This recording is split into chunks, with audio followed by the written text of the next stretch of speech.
Sony PlayStation is reportedly has come up with a strategy to break through the game's pricing barrier that we've talked about extensively in the past. Like the fact that a game has gone from being $59.99 in my childhood on the Super Nintendo to being like $69.99 today, $79.99. And again, this is Canadian currency, so there's some of that's because our dollar's not doing as well. Yeah, exactly. It is wild when you consider that the end credits of a AAA title, in 1994 was like. It might have taken 5 minutes, but that was because they had one name on the screen at a time. And they'd have like animations between them and stuff. Right? Yeah. Like not that many people worked on Super Mario World. And that was a big game at the time, right? And so we've kind of talked about how wild that is and how is this sustainable? And obviously the industry has come up with some strategies. 10 people. Yeah, there you go. Yeah, like I think when you watch the end credits video, sometimes people's names come up more than once because they did multiple roles on the game. Oh, Don't quote me on that, but because this would be a memory from like being a kid. But I think I was like, hey, wait a minute.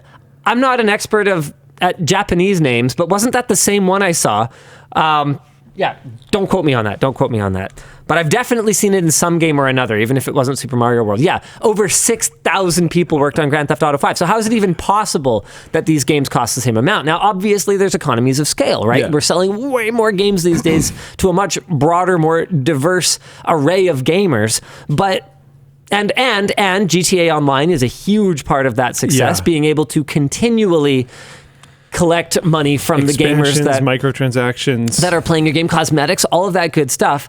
But Sony and actually Nintendo to a significant extent, neither of them have really embraced that the same way as other developers have. Sony still does big single player games.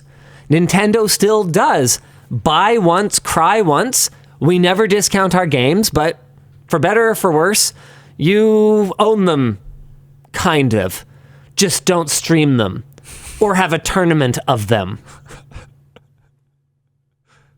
Or probably talk about them or something. Or expect to have your save game unless you give us a cloud subscription fee.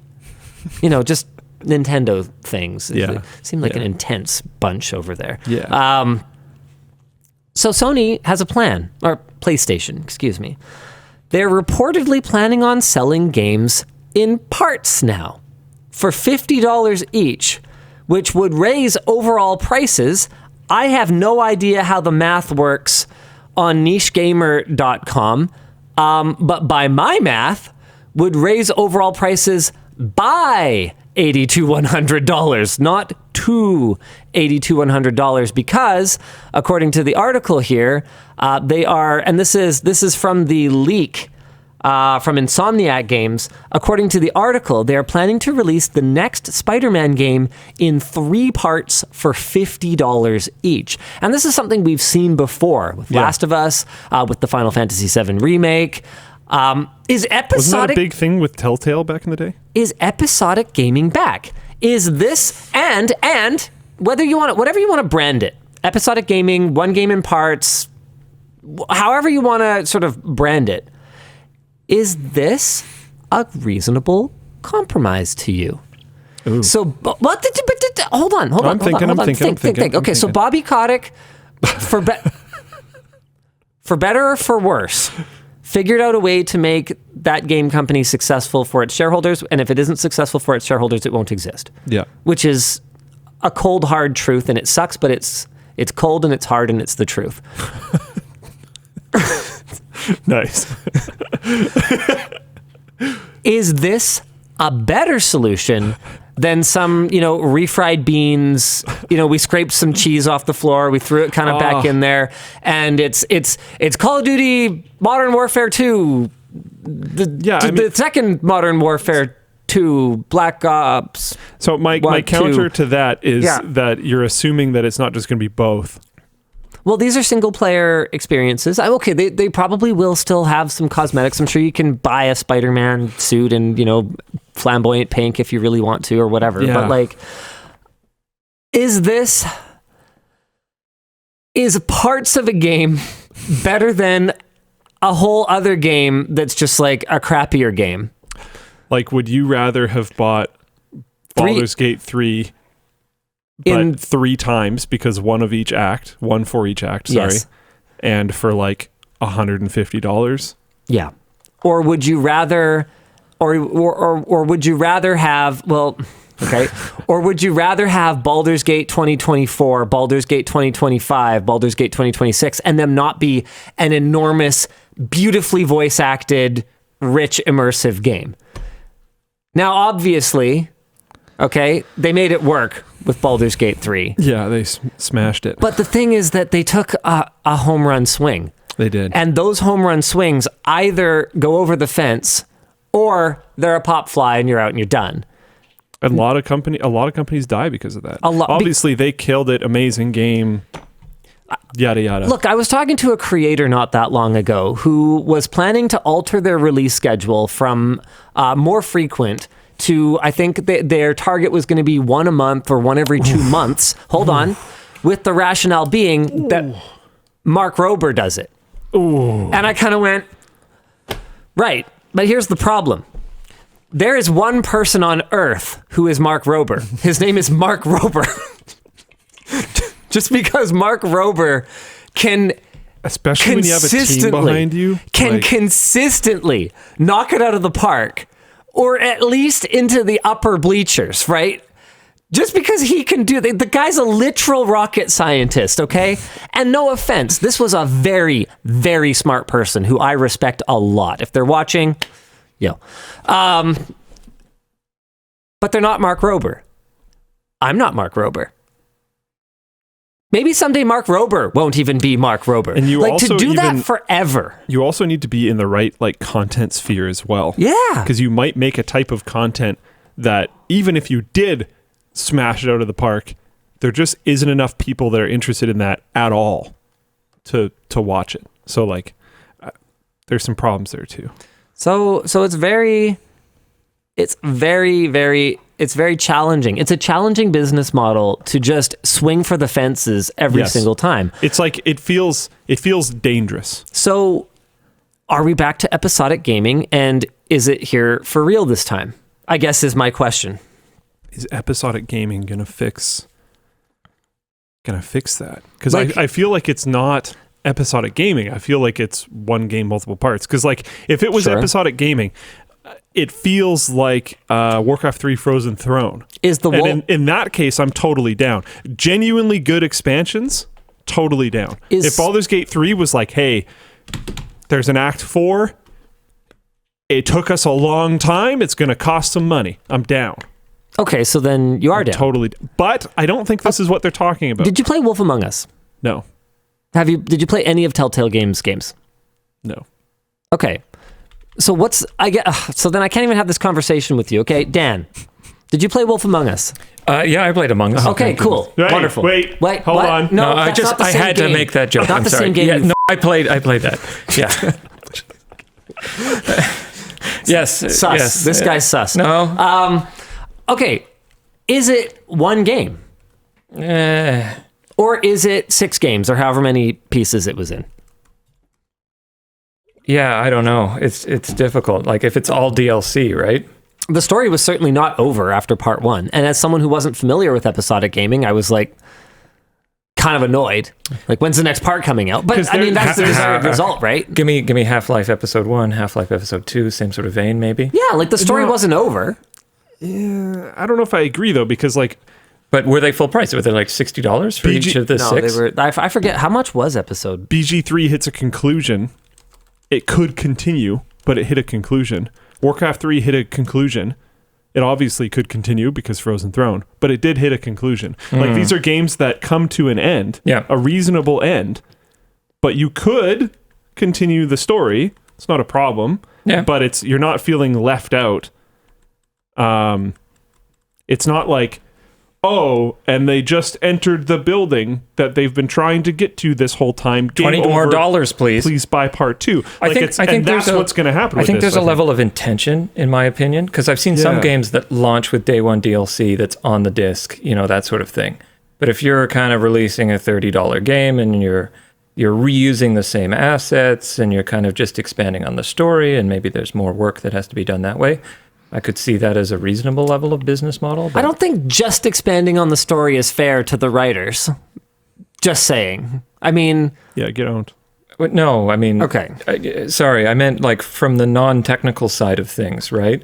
You don't have to remake the engine or redesign the concept or anything like that, right? I don't know, man. I think that you put a lot of pressure on yourself with an episodic model, though, because people are not necessarily going to... I think that whether it's developers putting pressure on themselves or whether it's gamers putting pressure on developers, there is some expectation that if you have 5 episodes that release over a span of several years, the last episode is probably going to look a little better than the first one. Oh, yeah. I mean, Star Wars Return of the Jedi, the special effects are a lot better than A New Hope. Because they are and probably should be. I don't think the technical team just goes on permanent vacation after you release episode 1 and you just leave it completely to the storytellers. I think you'd have to keep that somewhat within reason. What about... Because it's still very likely that they're not going to iterate on the engine itself, but they might get better at doing certain things. Yeah, they might I could see that. Expand their library of tools that the level designers and stuff can use. What about the requirement of the player to buy every single expansion just to get the complete story? Well, the thing is that so I don't mind that. And here's the reason. Basically, episodic gaming is a tax on the people who can't wait to play it. And that already exists. Is it? Yeah. Can't wait to play it. Yeah. Because you're saying it's going to be discounted in a bundle at some point? At some point, if you're patient, just like with a game that is in one piece, you can buy it at launch and you'll pay $80 or $90 or I don't know, however many dollars. This all seems to be very much in flux right now. The games industry seems to be trying to figure out how to make that number higher. And I get it, because we went from 10 people working on Super Mario World to 6,000 working on GTA 5. It's unfortunate timing because the entire world is broke. But yes, I also understand it. Yeah, but developer salaries are very difficult. What did they say? They lost 5,000 or 6,000 jobs or something like that? You're not going to fix people being broke by developers not getting paid enough. Yeah, no, I both sides of this suck, basically. It just sucks. So one way or another, if you were so excited to play it that you're willing to buy it in pieces for $50 each, and then if at the end of the day, the whole thing is available for probably some reduced rate, because games do go down in price as long as they're not made by Nintendo, is it really any different than what we're doing now? What difference would it have made? That's what I'm almost kind of trying to want. Is Anno, whatever year it currently is Anno 18 whatever? 1800. I thought it had additional. They all add up to 9. Oh. I know. Fun, right? Yeah, that actually helps. But yeah, okay. Anno 1800, is that episodic gaming? No, that's expansion packs. Those are expansion packs. Yes, those are expansion packs. I don't think I like episodic gaming. But I actually very much like expansion packs. I am very down with expansion packs. Okay. I also don't see expansion packs as DLC. Okay, so I think it has to be different. I see DLC as you have a new shirt. Let's go to a movie. Okay. Okay, is Empire Strikes Back an expansion pack? Yeah. Or is it an episodic game? Okay, so now we're getting weird, because I don't think it's either. I think it's just the next one. What I'm asking is, did A New Hope give you enough closure to the story that you consider it to be a standalone piece of media? If there's what about A plot and B plot? Star Wars, all of them would be the A plot, and then each individual episode is more like the B plot, and they resolve every episode. Right? That's the point I'm trying to make. So exactly. My counter here is that each movie is substantial enough piece of content that I don't feel like it would be considered a part. I don't know. There were some balls bluer than the surface of Hoth after Empire. That story was clearly not over.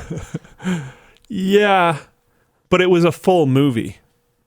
So like, if we're taking Spider-Man, I believe that's a Sony game. Yeah. With Sony IP. If we're taking Spider-Man, not the movie, Yeah. but the game. Yes. If it just chops literally midway through the game, then that feels like I'm getting ripped in an episodic way. Sure. But if they're like, this is episodic gaming, you get a whole game and then later you get another whole game, it's like, okay, sure. I don't think that's what they're going for. I don't think they're trying to deliver 2 movies. I don't think that Luke and I are ever going to see 100% eye to eye on this because honestly, I am mostly just kind of talking through it. I don't really know how I feel about it. And I think it's going to come down to the individual IPs. And how they get handled. Because I can fully imagine that there's going to be scenarios where this is totally fine. And I'll tolerate a lot of bullshit from something that I'm really, really excited about. Yeah. I'm still playing that stupid fucking Fantasian game. I've put like another probably 12 to 15 hours into it in the last couple of weeks because I'm just like, darn it, it's beautiful and the music is amazing and it sort of tickles all the right, spots on me for, that kind of retro RPG sort of vibe, but with some modern sensibilities. But it's a bad game, and it was done as 2 parts. I shouldn't say it's a bad game. It has very big problems, and some of them are caused by the fact that it was done in 2 parts. And it was done in 2 parts for business reasons. In this case, not to make you buy part 1 and part 2, but to keep you subscribed to Apple Arcade. And I put up with it. So basically what I'm saying is I'm just as bad as all of you. Not quite. Who are not quite. I am giving... Do you know how much I've spent on Apple Arcade? Because I have taken so long to finish the game, and I have been just like... I know someone personally who has spent over $2,000 on League of Legends skins, and I guarantee you in saying that, there will be a bunch of people in chat that are like, that's low. I don't think it's the same. Okay. Do you want to know how much I have spent on Apple Arcade? $150. Hold on. I don't know how much it That's my costs guess. monthly. Okay. That's my guess. So it's $6. Billing problem. Okay. They didn't manage to take the $6 from me there. Okay. I got a few billing problem things. Someone at Floatplane chat, $4,900 on League skins. Hold on. Okay. I got to add this up. 12. Damn. 18. Oh, they increased the price. Why? Someone who apparently spent a few grand on Valorant skins. But why? Someone in Floatplane chat, I spent $15,000 on a pay-to-win MMO. And let's not even talk about Overwatch 2's complete farce of a sequel that I lost money on. Okay, well, I've only spent $34 on Fantasian. LOL, just my CS2 skins are $6,000 USD. Not League, but $4,712 in Star Citizen. Yeah, I don't think it's the same. $24,000 on Puzzle and Dragons. I also would have spent about double that if my subscription hadn't had a problem, because the only reason I didn't fix it was because I didn't know, because I didn't check that email. So I would have spent like $70 on Fantasian, which I guess is a perfectly reasonable amount of money to spend. I'm on the final boss now. Okay, the point is... I don't remember what the point is anymore. You made your point. Mm-hmm. How about that? Mm-hmm. You happy? Yes. You feel good? Yeah. You like that? All right. I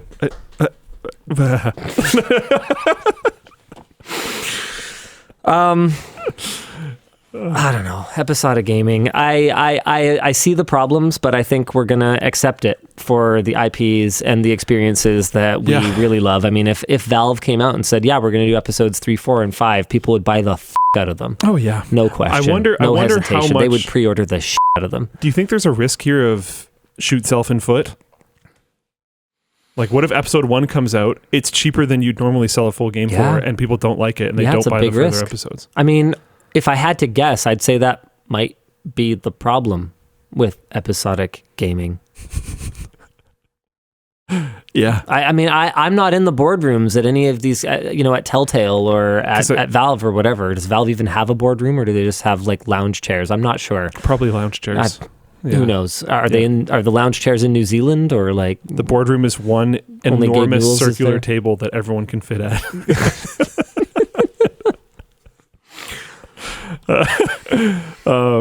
Yeah, I don't know. Because the first thing this makes me think of is things like Telltale Games, where the first one that comes out has a ton of hype and like everyone plays it, and then the further episodes come out and people fall off. Yeah.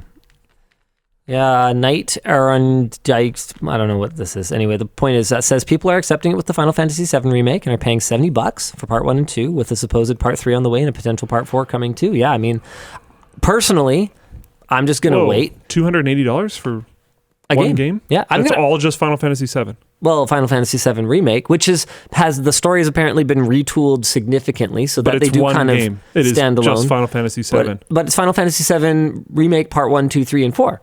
But what are the parts? Is it all just Final Fantasy VII? I mean, theoretically, I guess. Like this isn't, you're not getting 7, 8, 9, and 10 or something? I mean, Final Fantasy VII came on, I think it was 4 discs, so like, it doesn't seem that unreasonable. I mean, the last disc was basically just like very little content because it had to contain so many of the areas that you had already explored, but that's neither here nor there, Luke. Each part of the Final Fantasy VII remake feels like a complete game. So then if you're okay with that, then it's all good, right? I am personally okay with that. Well, then what if the writers for Baldur's Gate 3, who are obviously very talented, what if they were just given the objective of making Acts 1, 2, and 3 tie up in a nice little bow at the end of each one, and then they could release a year apart and, give everyone something to do in that constant cash flow? I don't think it would have worked as well. Look, it won Game of the Year. Yeah. So obviously, to go back and say, well, maybe we should have done it, is kind of stupid because it's been a huge financial success for Larian and been beloved by gamers. Yeah. But we're not talking necessarily specifically about Baldur's Gate 3. We're talking strategically about how swinging for the fences every time may not be viable for everyone whose name is not Larian Studios. Yeah. Because I pretty much guarantee you whatever they're not Mark Rober, Yeah. You're not Mark Rober. You're not Larian Studios. Sorry. Because Linus, stop trying to make games worse. I'm not trying to make games worse. I'm trying to have a conversation. I think it's a risky move. Just like not doing it is also a risky move. I think there isn't really like a safe bet here, because if you release an Act 1 is bad, you might be able to decide to just stop making the other ones. So that might actually be helpful. Except theirs was good and they just decided to stop making it anyways. Whatever. But yeah, that might be helpful from a financial investment standpoint. But I think your chance at like a really big splash kind of falls off after the first one. Yeah. No, like 100%. I'm wondering if Larian dropped BG3 Act 1 and it killed because it would have, are they going to see the same amount of total success at the end if they release? They're going to have a full year for that hype to kind of die down, for people to get distracted and go play other games. Yeah. Maybe you don't get the same kind of, incredible community around the game. Yeah. No, constant discussion. Like, I'm sure overall it still would have killed, absolutely, because it's a fantastic game. We're going to find out. Would it have done as well, though? I don't know. We're going to find out, because clearly this is going to happen. Yeah. It did early access. I know they had early access, but that's not what we're talking about. It's not the same thing. Okay. The last thing that I wanted to talk about, like gaming wise, before we say goodbye to this topic is, do I have to beat the final boss of Fantasian, or can I just like call it here? It did that like classic JRPG thing where the final boss has like 3 stupid fucking phases where they get like increasingly ridiculously difficult. I've already spent about an hour fighting it, and then it's like, oh yeah, there's another phase. This is like their true god form. And I quickly looked, I was like, how hard is this stupid fight? Because I like scraped by the second phase, and the third phase is like ludicrous. Like, I'm basically going to have to go reload a save point somewhere else. Like, at this point, can I say, look, I played, there was a no progression bug. This like stone golem at a river didn't fall over when I killed him, so I can't walk over his body and like get to some good stuff on the other side. And I'm just like, can I just be done with this thing and can I just watch the end credits like on YouTube? What do you think? Philosophically, I've put like 60 hours into it. Philosophically, it's a video game. Who cares? Well, no, I just mean like look, have I invested enough time to say, look, I played the game? I had stuff like, have I told you about my, oh crap, what is the name? XCOM 2? Have I told you about that? Where where you had the non-progression bug. Yeah. Yeah, that sucked. It was a hardcore run, so you only had the one save because they wanted, like, if people died and stuff on your team, there was permadeath, so they didn't want you to be able to go back and get them back again. Yeah. And then I got into a non-progression bug, so I couldn't load a previous save and then avoid it. Yeah. So frustrating. Yeah. Final Fantasy Tactics was famous for that too. I want to clarify because there seems to be confusion. No, episodic content and Larian releasing Act 1 as a standalone game. No, not a standalone game. A early access thing. Is super not the same thing. Okay. Like very, very, very much not the same thing. Yeah. We're talking about marketing investment. We're talking about a lot of people just straight up ignoring stuff because of the early access flag. I had pre-ordered Baldur's Gate 3 because I was a huge fan of Original Sin 2, and I was pretty sure it was going to be good. I had it loaded and never launched the early access version because I'm like, it's early access. I don't care that people say it's good. I'm going to wait till it's out. A lot of people are going to act that way. It is very much not the same thing at all. So just we're moving on from there. Man, they say I have to beat it. You don't have to beat it. Like leveling in this game is so hard, and it's because it was like part 1, part 2. So the leveling and XP curve is super messed up because they didn't want you to level too much toward the end of part 1.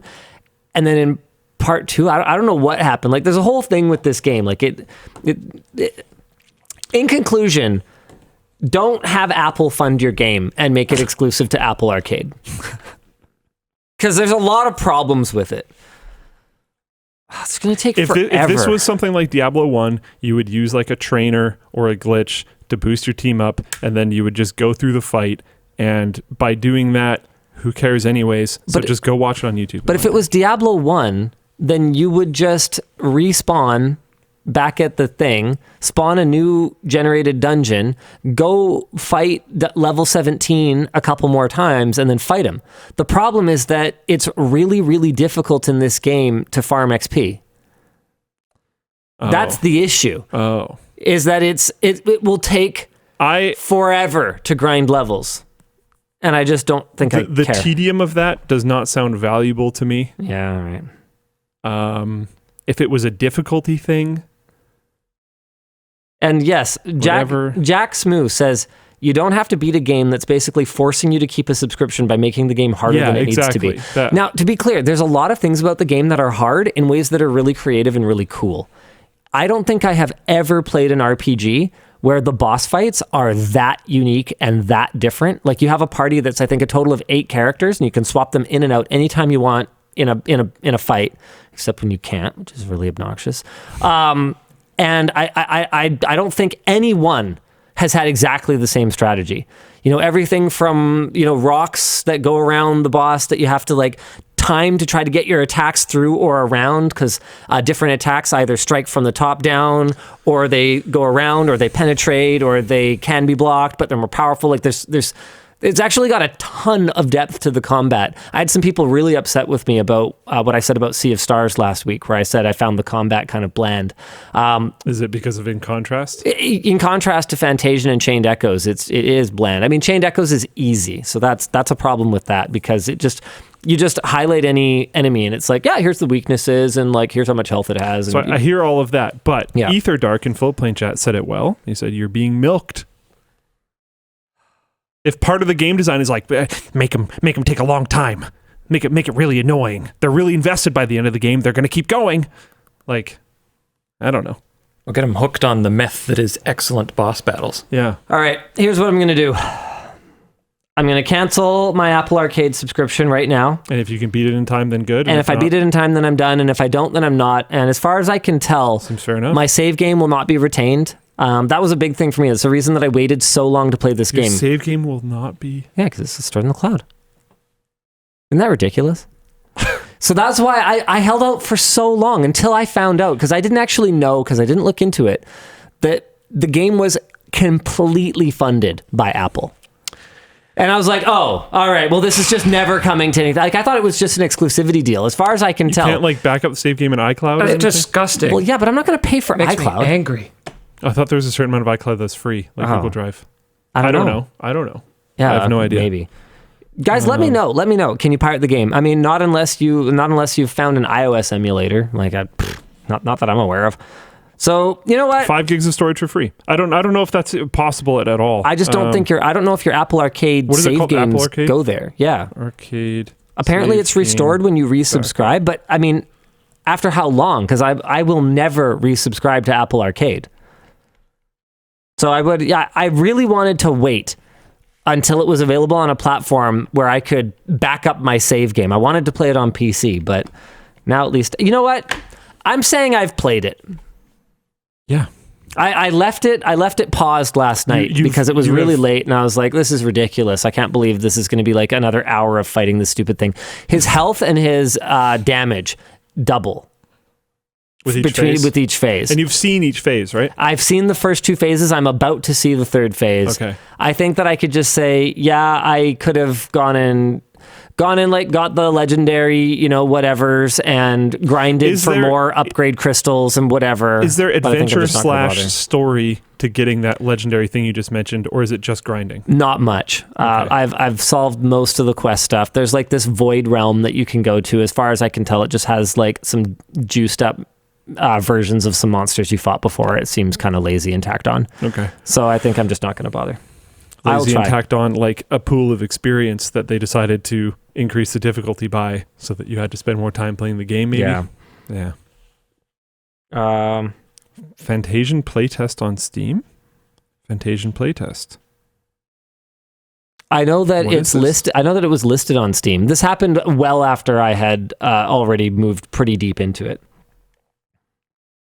Last recorded update was 5 months ago. Yeah, this showed up then, and as far as I can tell, nothing has really changed since then. Mm-hmm. Yep. It's possible it'll get released, but like I said, it turned out that it was pretty much completely funded by Apple as far as I can tell, so I don't know if Apple is strongly incentivized. Like, does Apple really need the, $100,000 or whatever that this game is going to make when it releases on Steam? I don't know how much hype there is around it anymore. There was a lot at the start, yeah. But now there's also been like a retro RPG renaissance. Absolutely. Since then, where the games just have been available and you can just buy them. So there's not a lot of, and they're going to have to do a lot of fixes to make this game ready for a broader release, I think. I don't know if I told you or not, but AMD GPU update no longer crashing. Oh, you got a driver update that fixed it? Theoretically. All right. I haven't had problems since. I didn't have problems for 6 months, and now I haven't had problems for a week. So I don't know if I trust it or not yet, but I will probably be diving back into Final Fantasy VI this weekend with the hopes that it doesn't delete my progress again. Hironobu Sakaguchi apparently always wanted to release it on other platforms and has been talking about it a lot because he can't. Yeah, that makes sense because Apple paid for it. What a bummer.